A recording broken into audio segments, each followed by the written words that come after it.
A TomTom satellite navigation unit drizzled in honey. A Helinox chair with crisp, fresh iceberg lettuce. High-end LED fog lights dipped in creamy milk chocolate. Climb jackets sprinkled with free-range goat's cheese. And Schuberth helmets with a naturally sourced cherry on top. This isn't just any adventure bike shop. This is the adventure bike shop. The Adventure Bike Shop. Rubbish adverts. Great at adventure.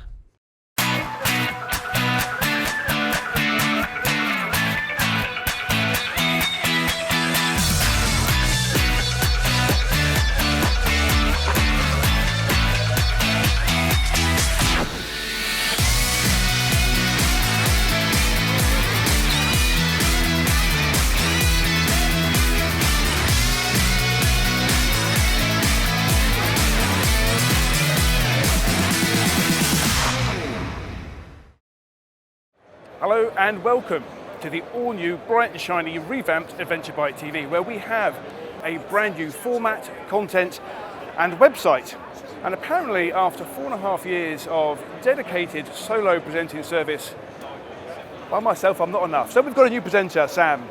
Hi, how are you doing? Good, welcome. So Thank Sam, you very much. just tell us a little bit about what's special coming up. Well, someone's going to be lucky enough to win this bike, the KTM 790 Adventure R. Graham will be able to tell you how after the bike review. So, on with the bike review. Our Max panniers include all features within the price. You don't end up paying extra for locks and handles. There are no hidden costs. Metal Mule, engineered to be different. Proud sponsors of the bike reviews on Adventure Bike TV.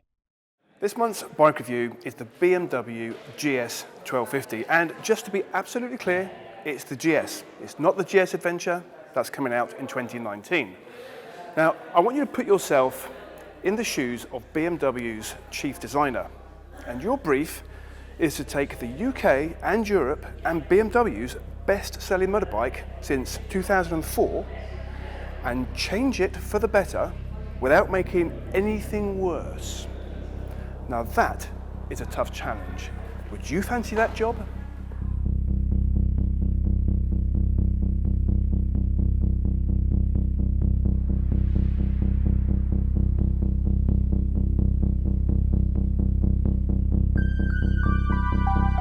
It is utterly impossible to talk about the GS without talking about its power and the debate that has raged for as many years as it's been around. Is it powerful enough? For the dissenters, its power in comparison to its rivals was always its Achilles heel. For the lovers, they didn't care. Well, peak power is now 134 brake horsepower at a shade under 8,000 RPM. That's up from 123 horsepower on the 1200, but it is still a little bit lower than the Multistrada and the KTM 1290, which are knocking on the door of 160 horsepower. But it is now less than a handful horsepower short of the Triumph Tiger, which has 139.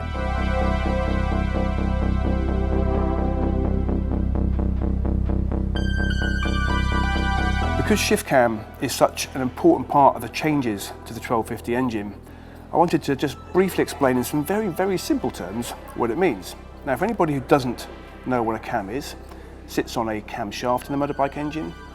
It's either an elongated or offset circle of metal, essentially, which as you turn, the camshaft, it moves in an irregular fashion, pushes against the valve, and the valve moves in and out because of the irregularity of the cam. That opens and closes the valve against the cylinder. Now what BMW have done is add a second cam, and that is a different size to the first one, and the camshaft moves depending on how much power you're applying to the throttle. Now what that does is it'll move the valve a different amount, so it'll move it more to apply more power to the engine. Essentially, that's what it does.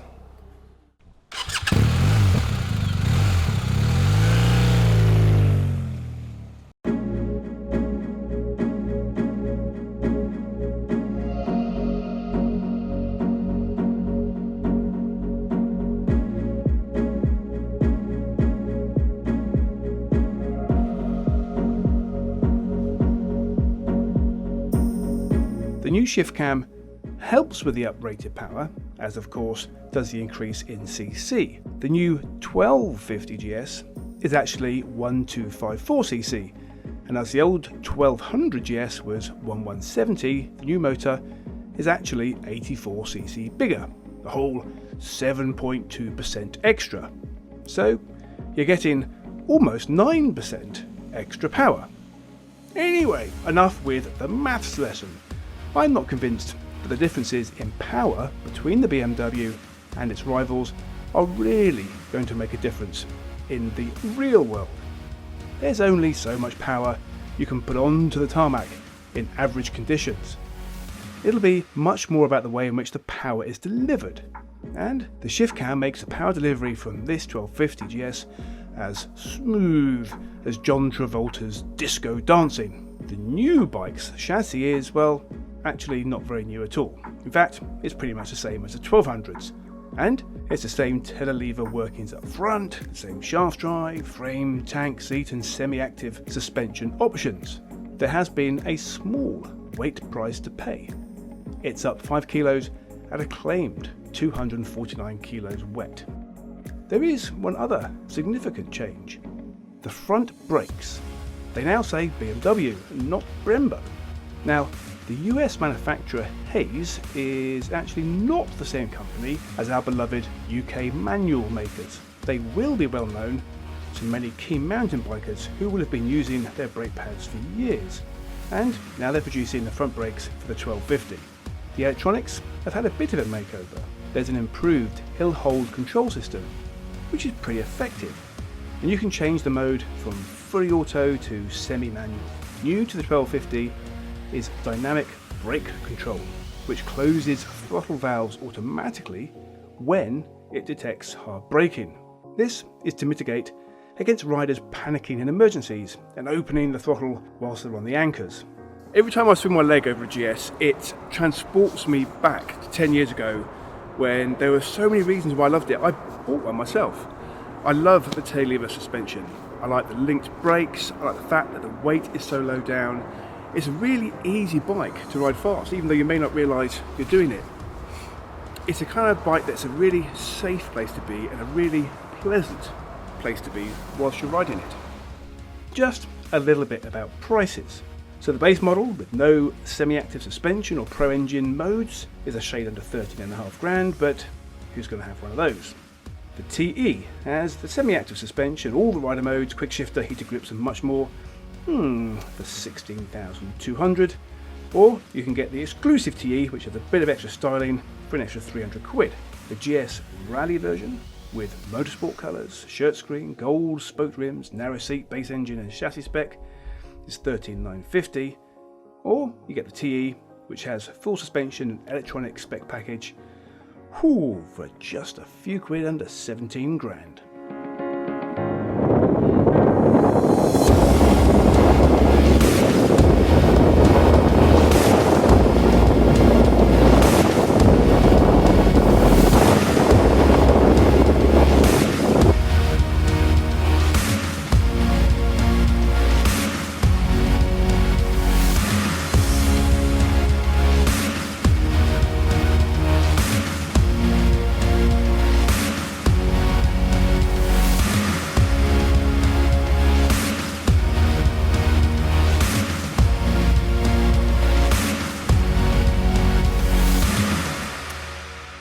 I want to start with a few of the small things that I do like about this bike.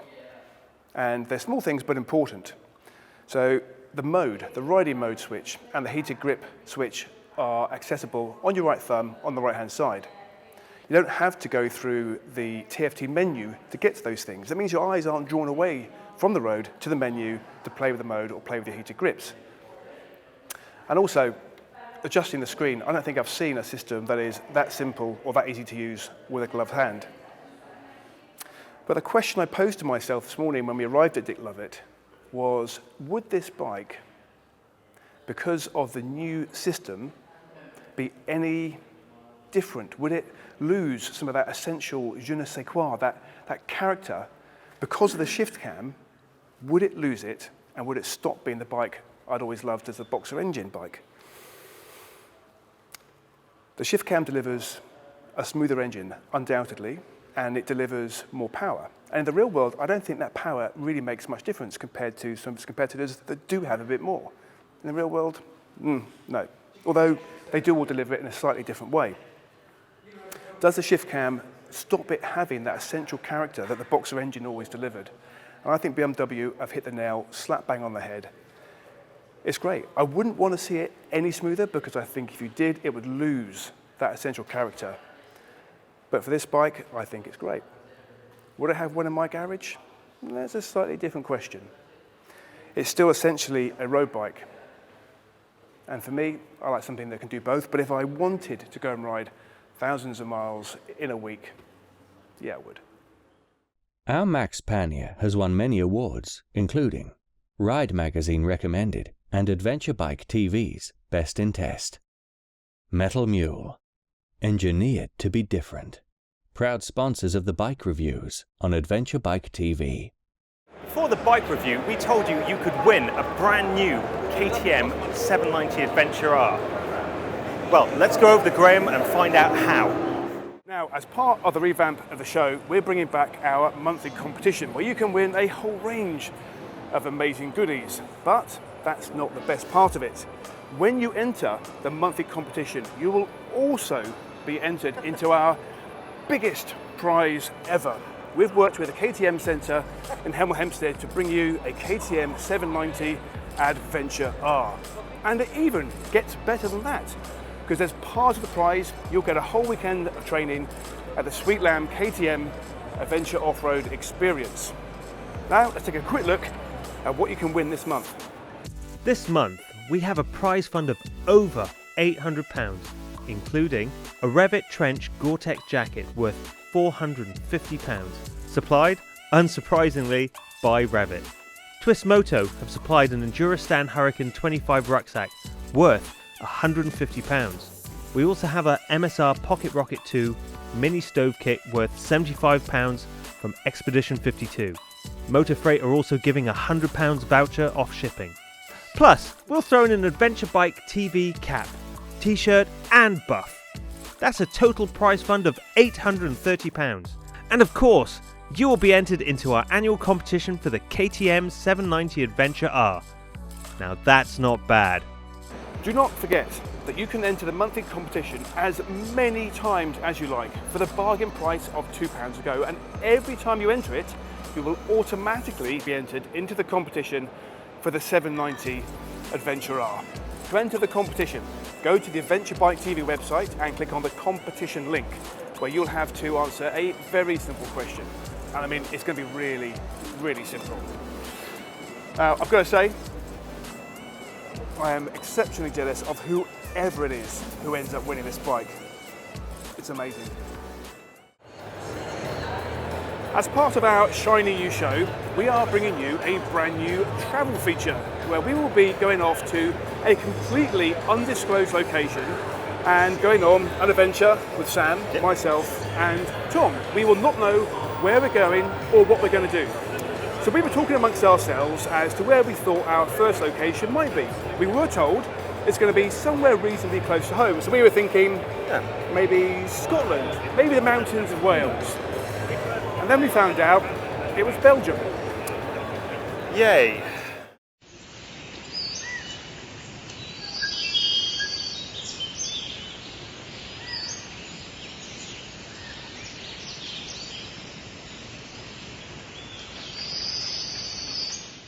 Hello and welcome to our brand new travel section. Now, we were talking about what we might want to call this section. Yep. You know, because it's big, it's kind of grand, and we're travelling, we're touring, and we thought the Grand Tour would be perfect. It's a great name. Yeah, fantastic name, but somebody else has bagged it first. So it's going to be called Tales from the Trails instead. Now, some of you will have seen Sam before. Hello. Yeah, on our superbly popular bike build section. And most of you will know Tom. Hello. And you will know me, hopefully.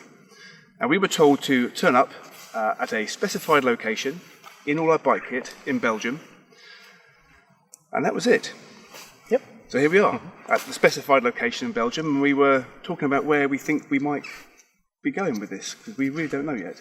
I don't know. I mean, Probably, I doubt we'll stay in Belgium. No offence, Belgium. No, doesn't feel very grand. Probably go up, Yeah. up towards the Baltic, maybe. Somewhere a bit exciting. Yeah. Yeah.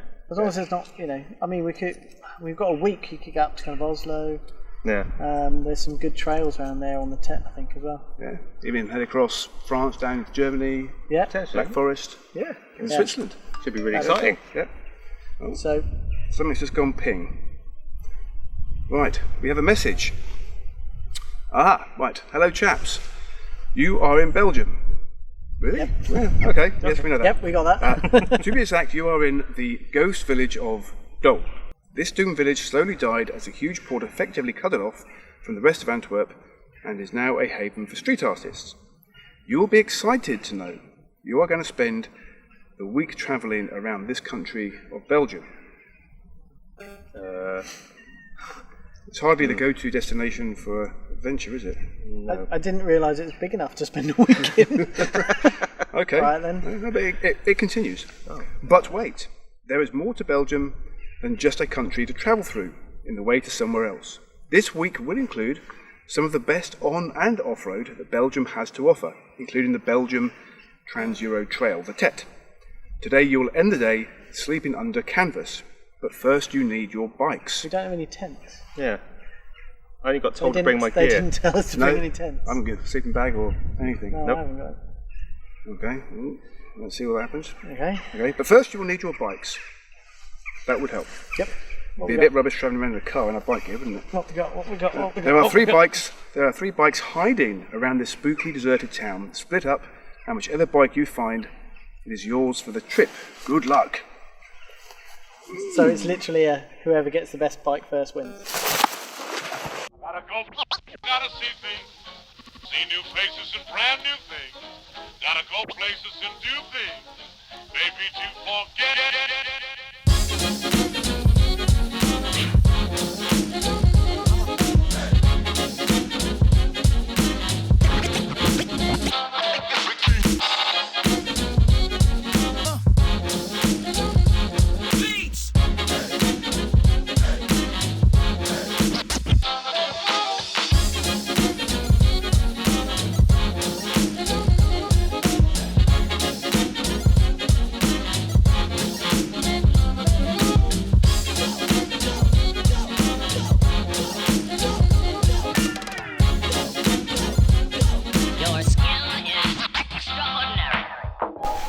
I've really got no idea how hidden is, whether it's kind of around the corner of a hedge, around the corner of a street, tucked away in a little building somewhere, and we've got hedges, open doorways, all sorts here.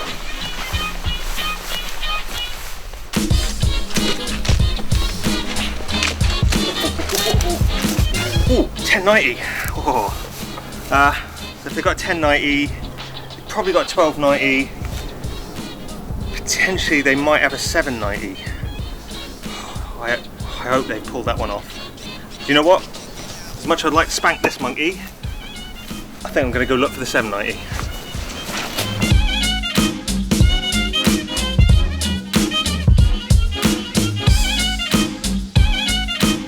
Right, 1290 Adventure R, a superb machine. I've been ridden these a few times and perfect for adventure riding. My only concern is, I know the Tet has been designed for smaller capacity bikes. Belgium's got to be pretty flat, so it can't be that hard.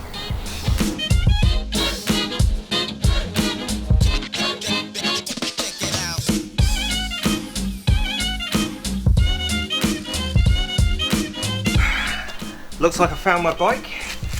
Husqvarna 701, that's an interesting choice. Well, it's not the 790, but the thing is, do I go back for the 1090R or stick with this one? Choices.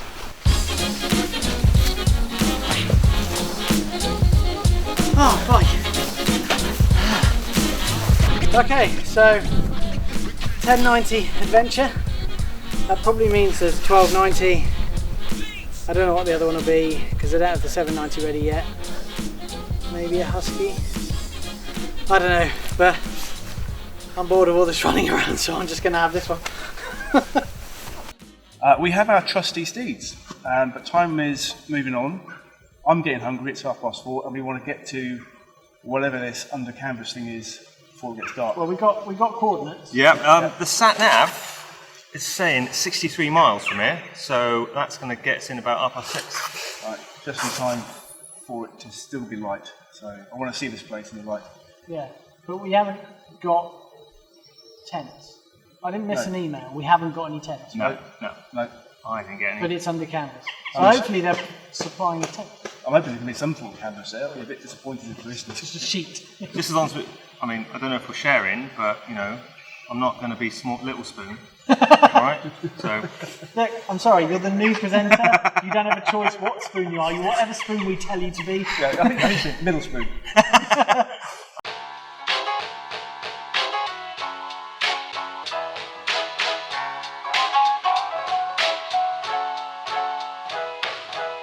So, we were off on our Belgium adventure, heading for a mysterious night under canvas.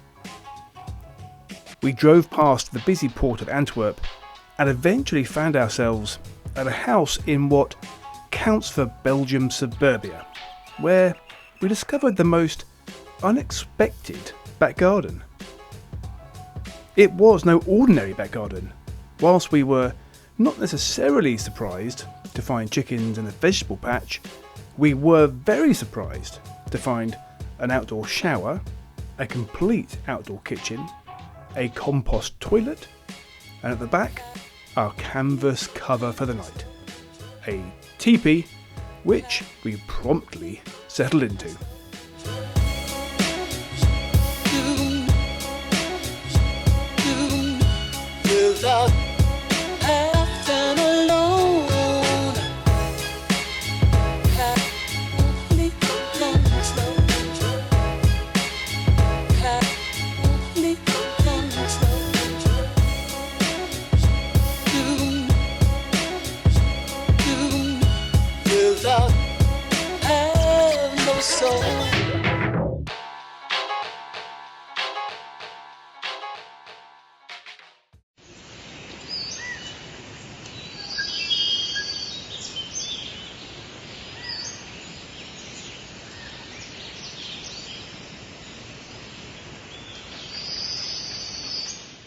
Come back next month to see more from Tales from the Trails.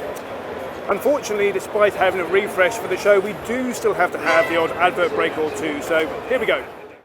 A TomTom satellite navigation unit drizzled in honey. The Adventure Bike Shop. Rubbish adverts. Greater adventure.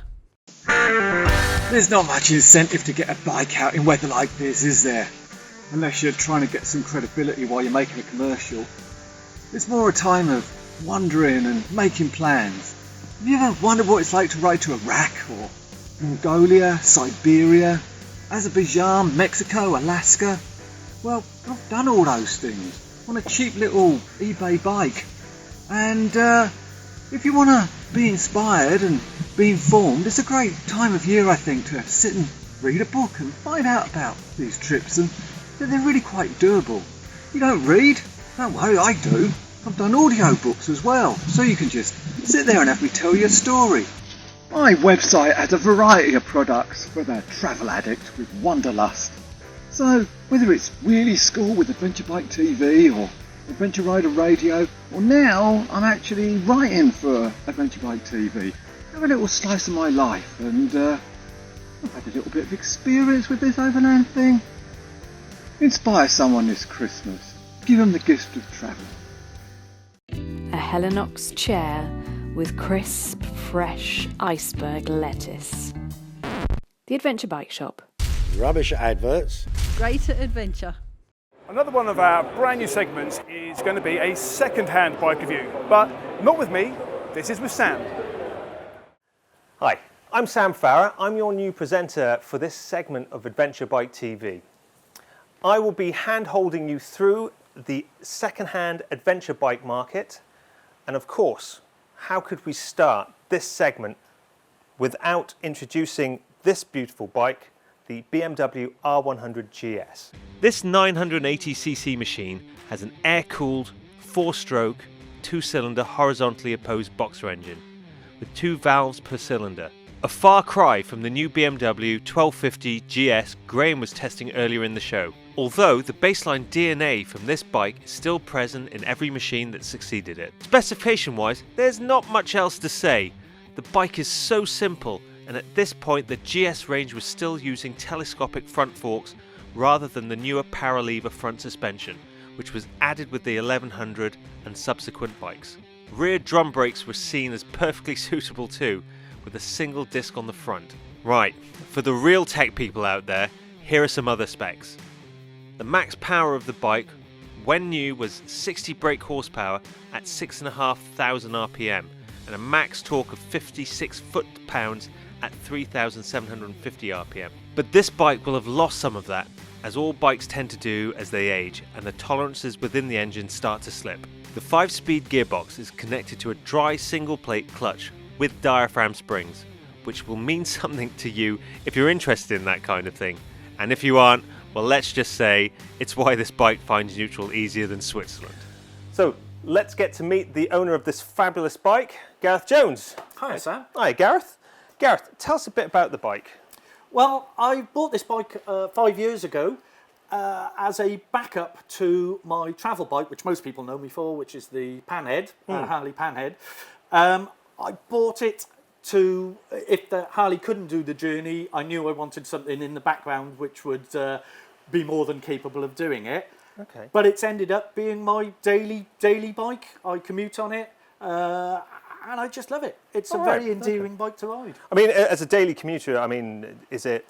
How do you find it? Is it hard work? Is it? I mean, I just really like riding it. It doesn't do anything brilliantly. Okay. But it does everything well enough to make you smile every day. Oh, fantastic. I mean, also, have you modified it in any way? Is it? Only from the fact when I bought the bike, it had the different mudguards on it.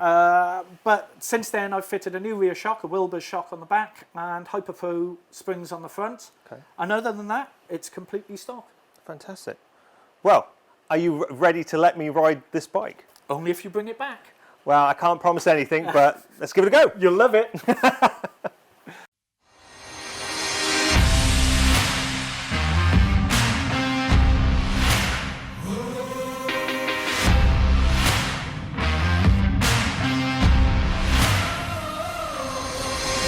Way back in the late 60s, early 70s, the convention was that all bikes that wanted to delve off the beaten path had to be small, light, and single cylinder. BMW, on the other hand, had other ideas and gave the world the first adventure touring bike, the R80G/S. With this in mind, BMW used this platform in the upcoming Paris-Dakar Rally. Creating the R100GS in the late 80s, the moniker G/S, or Gelände/Straße, meaning terrain and street, gave the impression that it could do off and on road. But after some research, BMW found out that most owners stayed on tarmac, so they tailored this version of the bike to suit their audience. This meant sorting out the aggressive monolever rear suspension, which could cause the bike to jack up under acceleration on the R80. So BMW's solution was the paralever. This was then wrapped up in some nice new bodywork, and the R100GS arrived.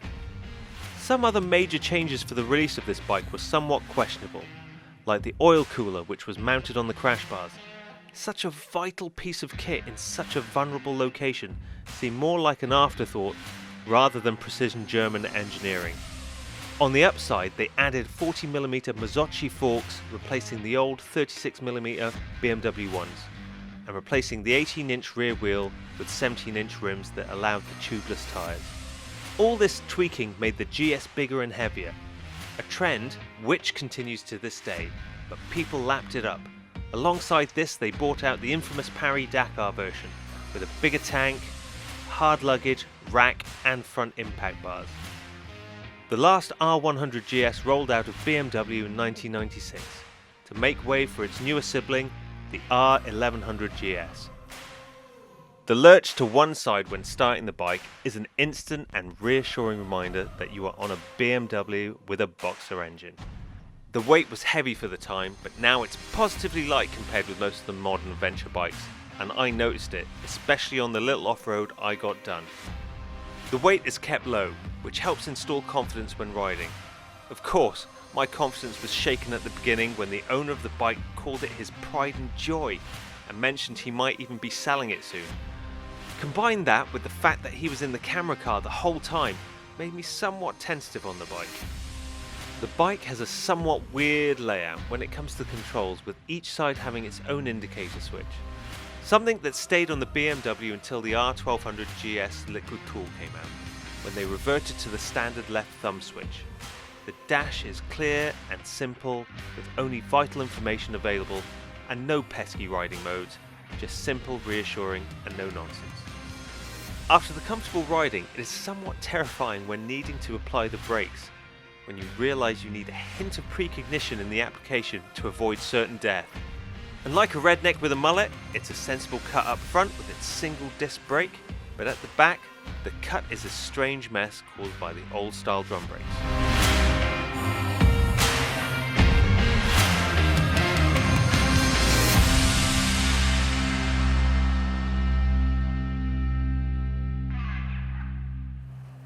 With this, the BMW R100GS, this to me is your comfortable tractor.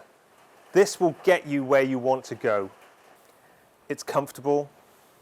It's like a tractor, but in a good way. The torque behind it, it's smooth.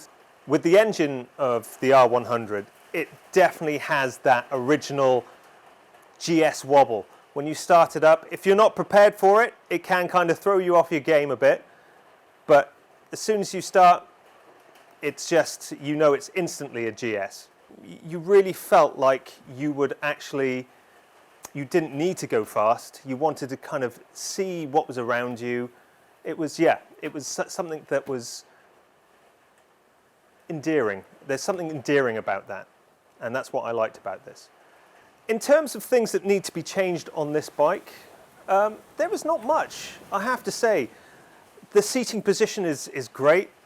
I do have a tendency that I want to move myself forward, but with this seat, it doesn't let you do that too much. Also, the pegs are ever so slightly too small and ever so slightly too far back. The cylinder heads can get in the way if you're standing up. In regards to reliability, I'm no mechanic. I hold my hands up. But if anything went wrong on this bike, I could pretty much, just from looking, tell you what was wrong. It's a very basic machine, which I'm pretty sure a lot of people would be able to fix with no problem. The only thing I could compare this bike to is your girl next door. Where other adventure bikes are your sexy supermodels, which you drive fast, make you get into a lot of trouble, this is something you could take home to meet your mum. This bike has already started going up in value, but still the time is now to buy one. The advantages of this are A, the carnet. If you do decide to go traveling, the carnet value of this is really low. B, maintenance and fixing. Parts are still relatively cheap.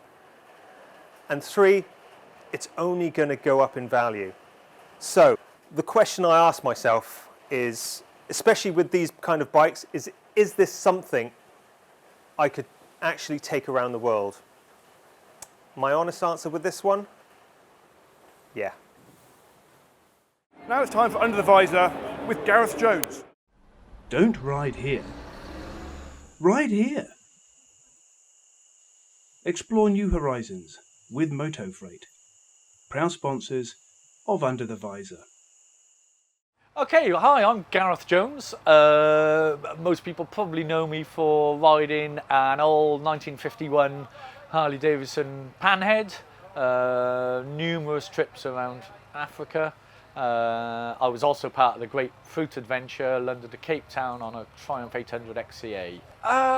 That's obviously the question everyone asks me, because I love it. It's as simple as that. I have another bike, which is an R100GS, probably one of the greatest overland bikes you can buy. That stays in the garage, and I take my Harley everywhere. I bought it as a running pile of parts 20 years ago, and I've spent 20 years sort of developing it into an overland bike. It's travelled all across Europe, across Morocco, 24,000 k across southern Africa. And it's a very good overland bike. It's supremely comfortable. It's very simple and robust. I can fix it, but more than anything else, I just love riding it. Oh, blimey. I've been riding for about 35 years, and every year I go away on the usual sort of 2-3 week trip, sort of all around Europe. So that's how the travel started, but always with a big trip in mind. So most of the European countries, I love the mountains, so lots of times in the Alps. I've done the big Grand Alpine tours, been down to Stelvio, so yeah, right across Europe. 2014 I did this big 6-month solo trip.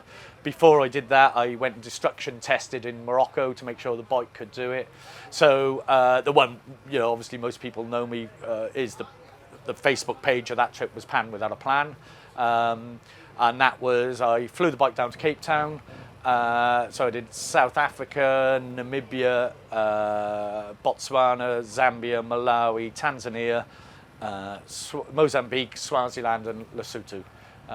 On that particular trip. So yeah, quite 6 months on your own on that motorbike is an interesting journey, but everything went well and I had a fantastic time. So, I don't know, that's an interesting question. I don't think I've been asked that one before.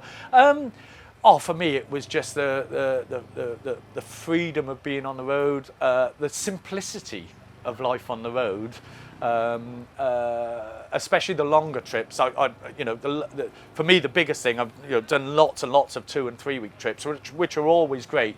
But I think the biggest thing was having the luxury of time.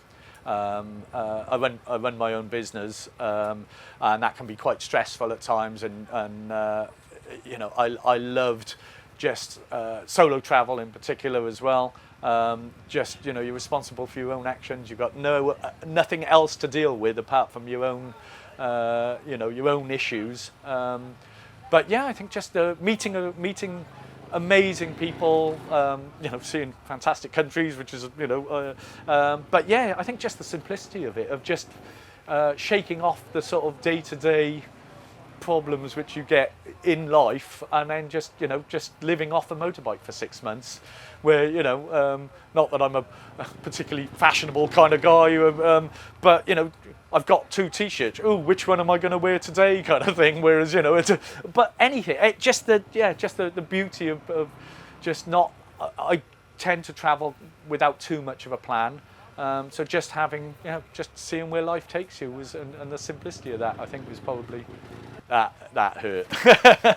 I think the biggest thing, 2 things really is, it's sort of holiday blues multiplied by thousands. But one of the big things, which I never realised before I did it, is, I'd spent 20 years building up to that journey.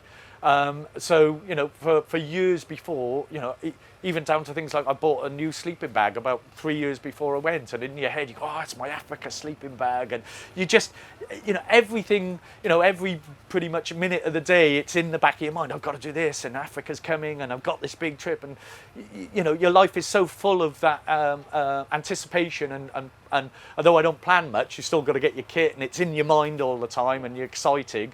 And I think that was a thing when I got back. I felt so empty once I'd seen everyone and chatted to everyone, and I just felt kind of lost.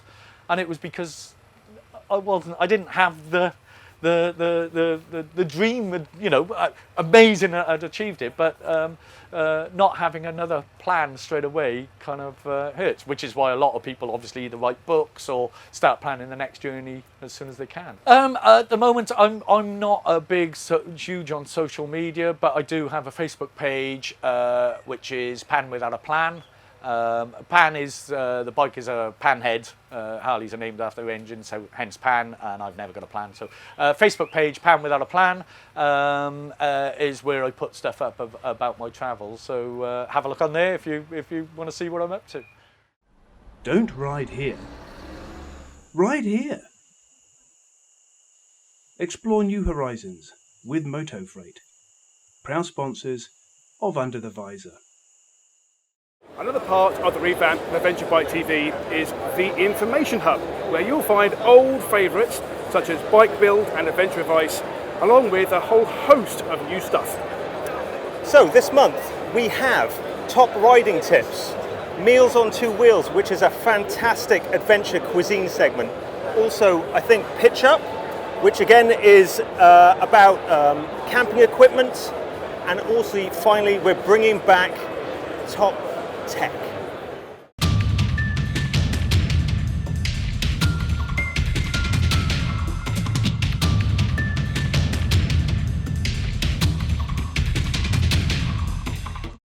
On last month's Top Riding Tips, I was making sure I was having enough speed coming into the uphills, but now we're going to be talking about coming downhill.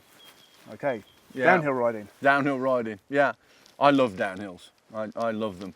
The most important thing to remember when you're going to go down a hill is that you need to be looking what is there. So it's no good approaching and then looking.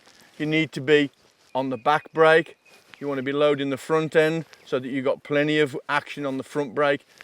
Just look over the top and away you go. Mm-hmm. You're committed at that point. If you go over too quickly, you're going to be in trouble halfway down. You're going to want to start to slow down, which is going to be difficult when you've got 150 kilos pushing you. So it's important, a lot of back brake to load the front, look into your exit, and just a nice steady movement through the bike. Okay. Yeah? Yep. It's that simple. Happy Okay. with that? Let's go. You can have a go. Yeah. Okay. Okay, ABS off. Just make sure that at this point here you're rolling, got plenty of back brake on, load the front of the bike, just let it go down on both brakes, let it run out, look to your exit, nice and simply away. No drama, just nice and easy. Okay, mate? So, the back brake, go down the front, and down.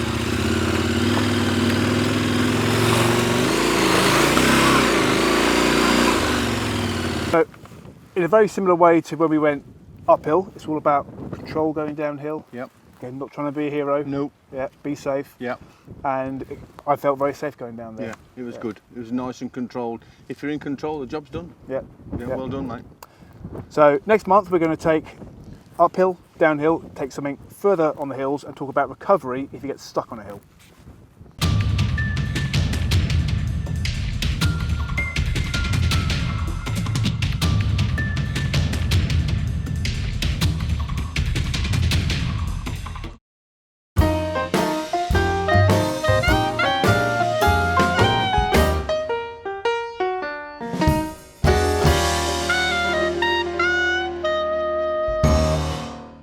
Hi there, and welcome to the first episode of Meals on Two Wheels, the travel cooking challenge with me, Claire. Now, every month I'm going to be given a challenge whereby I get ingredients I don't know what they are and various different implements to cook with, and I have to come up with some kind of delicious meal. Now, this month, being December, it's Christmas month, so I am apparently going to be cooking you some kind of Christmas dinner, but not only that, with ingredients I don't know and on an open fire. So, I'm starving. I'm intrigued what's in there. Let's see what we've got. Paxo, sausages and bacon, mix of herbs, an onion, a potato, some carrots, some parsnips, a big turkey leg, a bit of garlic and another potato. So with all the vegetables, what I'm going to be doing to cook them on the campfire, I'm going to be wrapping them in a tin foil parcel. Wrap them in. Give them a bit of a coating of some olive oil so then when we put the tin foil onto the fire, they'd slowly cook down. So first things first, I'm going to heat up some water, get this boiling so I can mix in a little bit of Paxo and some sausage meat to make my stuffing. A Christmas dinner is not a Christmas dinner unless you have some pigs in blankets. Now, turkey legs aren't easy. If you've not done it before, just take your time and enjoy it. Do you know, if you fluff up, you fluff up, it's fine. There are like sinews running all the way up here. So I'm going to make an incision all the way around. Use the Leatherman to grab a sinew and give it a bit of a pull, and you can see that it's a bit tough. Let's get as many of these out this way as possible. This is your deboned and desinewed turkey, thigh and leg. Now that we've got this, what I'm going to do is grab my stuffing. Now when you're wrapping up your turkey, start with the thinnest bit that you have first and just fold it over. There we go. There is your wrapped and packed turkey roulade. I'm going to put this in a nice tinfoil packet and then we can put it on the fire and get it cooking. About 45 minutes, frequently rotating it. If you think it's getting too hot, just bring it to the side. So this has been on for quite some time now, probably about half an hour. So I'm going to put on my potatoes because they're going to take a good 20 odd minutes as well. Put them on some coals here. The sausages as well, I'm going to tuck them neatly on the back, and the carrots, I'm going to put them over here because they're not going to take so long to cook, but get them nice and warmed up on the edge there. Right, so I'm actually really excited. We have just literally pulled these all off of the fire. They were probably on there for about an hour and a half. Fingers crossed. Let's check this out. I think these are the sprouts. Ooh, sprouts and carrots. Oh, they look good. Pigs in blanket. Look at those. Last but not least, I'm so nervous about this, the turkey roulade. Have I managed to fulfill the Christmas challenge? Shall we see if it's cooked? If it's not, I'm gonna cry. Oh, it's perfect. Look at that. Oh, it smells so good.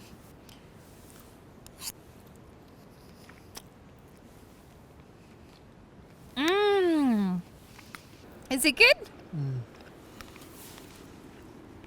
Did I succeed at this challenge? Yeah.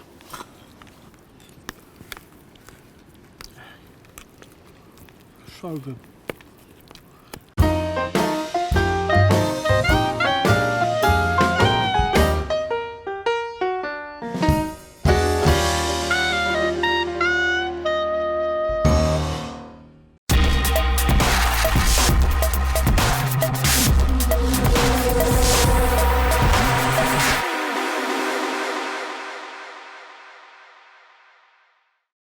Hello and welcome to Top Tech.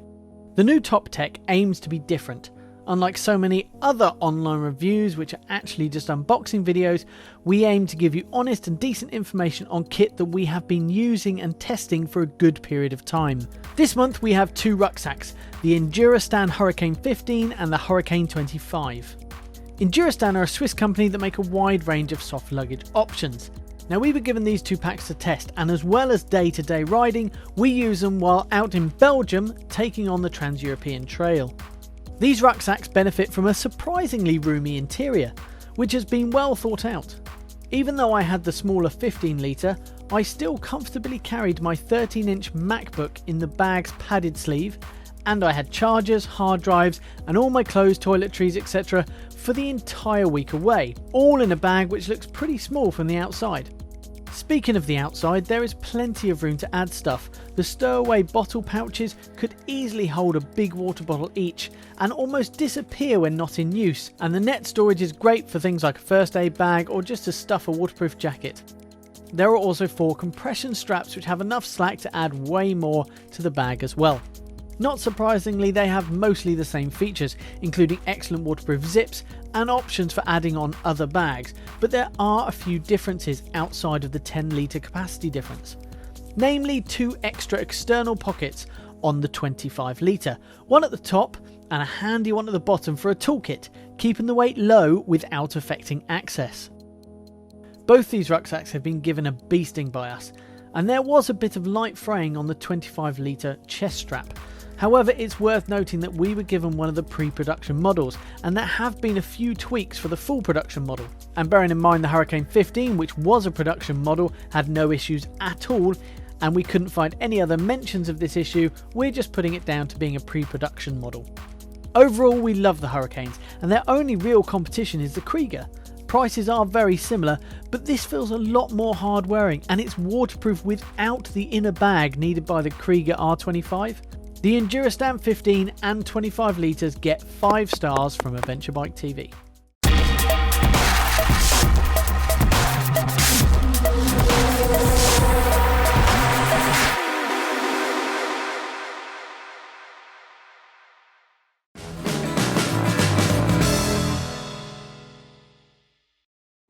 Hi there and welcome to the first episode of Pitch Up. We are going to be looking at all things camping. We're going to be looking at tents, equipment, and also more advice about kind of where to camp and things like that. So today we are going to be looking at how best to set up a campsite and where you should locate it. So what's the first thing that we should be considering, Tom? Okay, so the first thing we need to make sure is we're on a really nice flat area. No one wants to sleep with their head downhill or anything like that. So where we are now is wrong. Nope, completely and utterly wrong. Let's go have a look around the campsite and see, well, the forest, and see where we can find. Okay, so we're here and we found a really nice flat area, but there's some other things we need to look out for. Exactly. So even though we found a nice flat area, we are actually in the wooded area as well. So we need to be looking up and checking around us to make sure there's no dodgy branches or old trees that might fall down on us. And currently we're surrounded by a dead tree and a tree that's just not 100% looking healthy. So this isn't particularly ideal. Especially when it's windy as it is. Exactly. The other thing we need to watch out for here is behind us there's this kind of ditch. And obviously this is a stream where water runs down. Now at the moment there's only a kind of trickle of water. But if there was really heavy rains, you know, that could easily burst its banks. And if you look here, the ground is very, very squidgy, which kind of implies to me that the water kind of quite often comes over that and flows through here. And the last thing you want is to wake up in the middle of the night and find you've got water in your tent. So that would be pants. Let's look somewhere else. Indeed, let's go. Okay, so we've found this spot and we're actually thinking it's quite good. It is on a slight slope, but mainly up this way. Here's pretty flat. Plus we are really quite a lot higher than the water passage that was going through there. So I don't think we're going to have an issue with any kind of dampness or water coming in through here.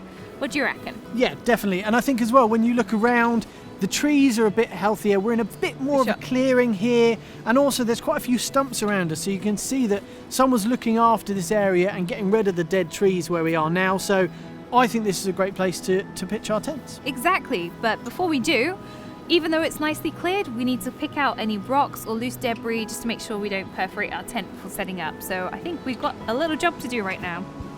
Let's go. Go for it. Of course, all that's left to do now is pitch your tent. In future episodes, we will look at setting up camp in other areas, like sandy areas or hard frozen ground. However, in the next episode, we will be looking at the do's and don'ts of pitching your tent. Keep an eye out for extra camping content online, including gear overviews and more tips. See you next month.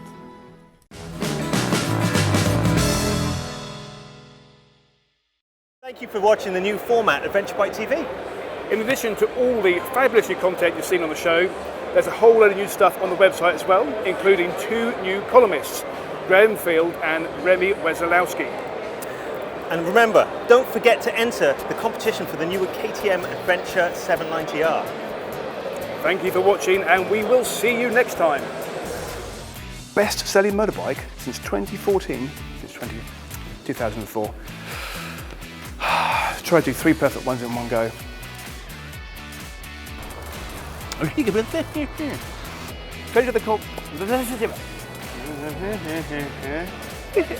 It's easy. It's easy. Not the rest of it. But I didn't. No. Gareth Evans. Hi, Gareth. Okay, Gus. It is, as a matter of fact. Who works in the motorcycle but Gareth Jones. Sorry, Gareth. You know, the girlfriend you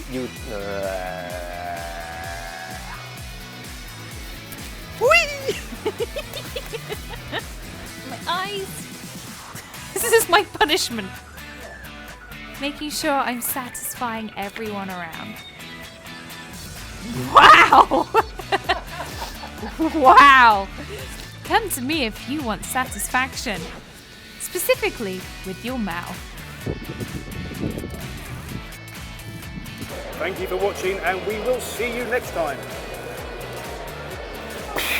Pitching.